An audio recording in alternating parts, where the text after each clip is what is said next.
দোকান নিত্যপণ্যের ঠাসা, কিন্তু দাম সাধারণের নাগালের বাইরে। চড়া দামের জন্য বিক্রেতার অজুহাতের কোনো কমতি নেই। আমদানিকারক, সরবরাহকারী, পাইকারি বিক্রেতা থেকে খুচরা বিক্রেতা, নানামুখী সিন্ডিকেটের কষাঘাতে পিষ্ট অসহায় ভোক্তা। সরকার আসে, সরকার যায়, কিন্তু সিন্ডিকেট ভাঙার হুঁশিয়ারি থেকে যায় কেবল দায়িত্বশীলদের বলিতেই। সহকর্মী রিফাত তাসনুভা যুক্ত হচ্ছেন বার্তা কক্ষ থেকে। রিফাত তাসনুভা, আপনাকে স্বাগত। আপনার প্রতিবেদন তো দেখলাম, ওই যে আপনি একটা প্রতিবেদনে উল্লেখ করলেন যে আওয়ামী লীগ আমলে হয়তো বলা যেত 4-5টি কোম্পানির হাতে আবদ্ধ। 5ই আগস্টের পর ওই 4-5টি কোম্পানির কিছু কি হয়েছে? এখনো কি হয়েছে? তাদের হাতেই তো আবদ্ধ, নতুন কোনো কোম্পানি তো আসে নাই মাঠে। জুয়েল, শুরুতে আপনাকে ধন্যবাদ জানাচ্ছি। আসলে আপনি প্রতিবেদনটি দেখছিলেন, এই প্রতিবেদনটি করতে গিয়ে আমি দুজন ব্যক্তির সাথে যোগাযোগ করেছি এবং তাদের মধ্যে একজন হচ্ছেন যিনি ভোক্তা অধিকার সংরক্ষণ অধিদপ্তরে দীর্ঘদিন পর্যন্ত কর্মরত ছিলেন এবং যে কোনো সিন্ডিকেট ভাঙার জন্য বা যে কোনো পণ্যের দাম নিয়ন্ত্রণের জন্য তিনি যে তৎপর ছিলেন সেটা কিন্তু আমরা বরাবরই দেখেছি। আপনি একটি প্রশ্ন করেছেন, নতুন কোনো কোম্পানিকে আসেননি। দেখেন, এখানে একটি বিষয় হচ্ছে যে যাকে প্রশ্ন করা হয়েছে, সব যারা আছেন এখানে, যে কোম্পানিগুলো আছেন তাদের নাম কিন্তু আমরা সবাই জানি।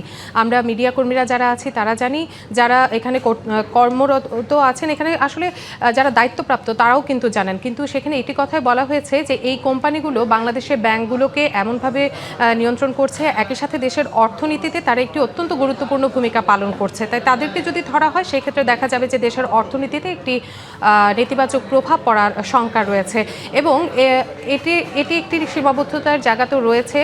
আরেকটি সীমাবদ্ধতার জায়গা হচ্ছে নতুন কোনো কোম্পানিকে আসেনি। হ্যাঁ, যারা আগে ছিলেন তারাই এখন পর্যন্ত তৎপর আছেন, এরকমটাই কিন্তু, এটা আমার কথা না, এরকমটাই কিন্তু জানিয়েছেন সংশ্লিষ্ট যারা রয়েছে তারা, যে এখন পর্যন্ত তারা সেইভাবেই চলছে। তাই এই সিন্ডিকেট ভাঙার জন্য সবার আগে তাদেরকে তৎপর হতে হবে। সরকারের যোগসাজশে তারা যেন কোনো রকমের সিন্ডিকেট নতুন করে তৈরি করতে না পারে এবং নতুন কোনো কোম্পানি যেন এভাবে কাজ করতে না পারে, সেই বিষয়টি কিন্তু যোগসাজশ মানে হচ্ছে তাদের ওই যে বলা হচ্ছে তারা এতই শক্তিশালী, মানে এতই শক্তিশালী, অনেক ক্ষেত্রে কথাটা এরকম হয়ে যায় সরকারের চেয়েও শক্তিশালী। আবার অনেক ক্ষেত্রে হয় যে সরকারকে ম্যানেজ করে চলা।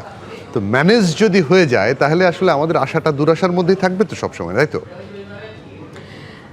দেখেন, এই যে এত বড় একটি জিনিস, সেটির ভুক্তভোগী কিন্তু আপনি, আমি, আমার মতো বা আপনার মতো সাধারণ জনগণ। এখানে দুইটি বিষয়, একটি হচ্ছে আমি কিন্তু প্রথমেই বলেছি যে সরকার অনেক ক্ষেত্রে নিরুপায় হয়ে পড়ে, কারণ টোটাল যে জিডিপি বা আমাদের টোটাল যে অর্থনৈতিক যে সিস্টেমটা সেটিকে কিন্তু সরকারকে দেখতে হয়। তাই সেই ক্ষেত্রে সরকার তাদের, আমরা দেখেছি তার বিভিন্ন সময় বলে যে ব্যবসায়ীদেরকে বলেন যে আপনারা একটু সচেতন হন, আপনারা একটু নমনীয় হন, আপনারা একটু সহনশীল হন, একটু কম লাভ করেন, বাজারটাকে কম নিয়ন্ত্রণ করেন, দাম নিয়ন্ত্রণের ক্ষেত্রে আপনারা একটু ভোক্তার কথা চিন্তা করেন, সেক্ষেত্রে কিন্তু দেখা যাবে এর ক্ষেত্রে ভোক্তা লাভবান হবে, অর্থাৎ বাংলাদেশের মানুষ এতে লাভবান হবে। এবং আরেকটি বিষয় বলা হচ্ছে যে সরকারকে ম্যানেজ করা বলতে আপনি যখন দায়ে থাকবেন তখন কিন্তু আপনি কিছুটা হলেও নমনীয় থাকবেন। সেক্ষেত্রে সরকার আসলে এটাই, টিআইবি নির্বাহী পরিচালক যেমনটি বললেন, এক্ষেত্রে সরকার অনেকটা নিরুপায়, কারণ আমি এখানে 3 সরকারের কথা বলেছি। আমরা দেখেছি গত 2-2.5 বছরে কিন্তু 3টি সরকার এসেছে।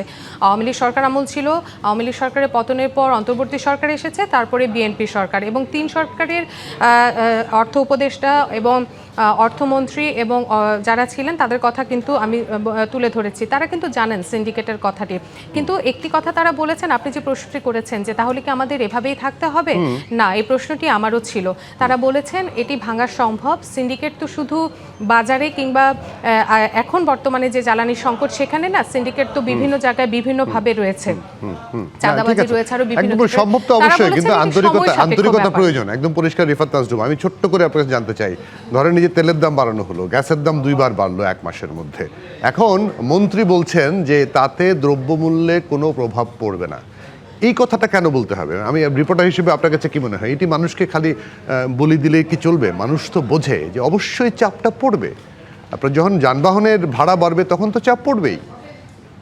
দেখেন, সরকার জ্বালানি যে দাম বাড়িয়েছে প্রতি লিটারে 20 টাকার মতো, আপনি হয়তো সরকার সেক্ষেত্রে বলতে পারে দ্রব্যের দাম বাড়বে না, কিন্তু সরকার আসলে সেই বাজারটিকে কতটুকু নিয়ন্ত্রণ করতে পারবেন?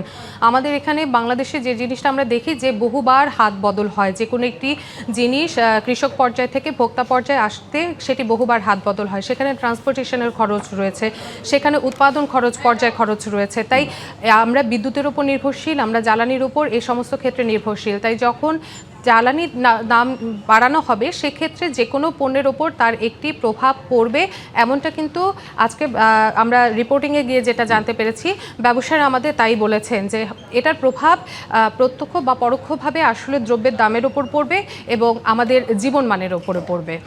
একদম পরিষ্কার। রিফাত নাসরুবা, আপনাকে ধন্যবাদ আমাদেরকে সময় দেওয়ার জন্য।